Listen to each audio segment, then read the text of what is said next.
Netflix a d'ores et déjà commandé une saison 3 de Lock and Key, qui devrait être différente des précédentes. Nouveau méchant, nouvelle dynamique, nouveau danger. Voilà ce qui devrait attendre les fans.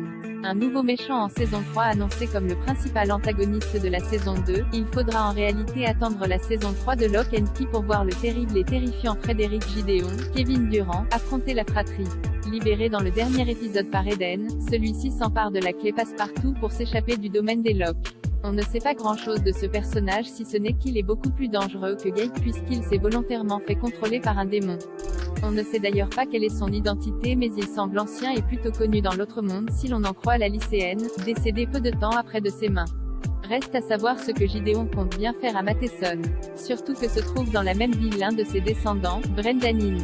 Leur confrontation, si elle a lieu en saison 3 risque d'être l'un des points culminants de la série. En faisant de ce vétéran de la guerre civile américaine le nouveau grand méchant, les scénaristes s'éloignent des BD de Joe Hill et Gabriel Rodriguez qui font de Dodge la seule vraie antagoniste. Nous voulions monter la barre encore plus haut.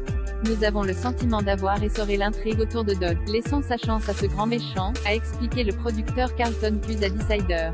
De nouveaux enjeux. Les scénaristes ont enfin bouclé la principale intrigue lancée en saison 1. Les Locks ont réussi à se débarrasser de Dodge, Ellie est de retour et a pu retrouver son apparence, Duncan se souvient de la magie.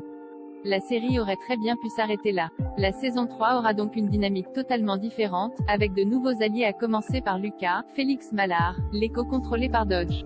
Son rôle gagnera en importance, tout comme celui d'Ellie. La magie sera encore une fois au centre de l'intrigue, notamment via le personnage de Tyler. Même si son interprète Connor Jessup puissance 2, l'aîné des Locks a choisi de tout oublier des clés et ne pourra pas aider sa famille à combattre Gideon. Une saison 3 déjà emboîte. L'équipe de Lock and Key n'ont pas chômé pendant la pandémie puisqu'elle a tourné non mais une mais 2 saisons à la suite. Une décision qui permettra à Netflix de proposer aux abonnés des épisodes courant 2022, contre les quasi 2 ans d'attente entre la 1 et la 2.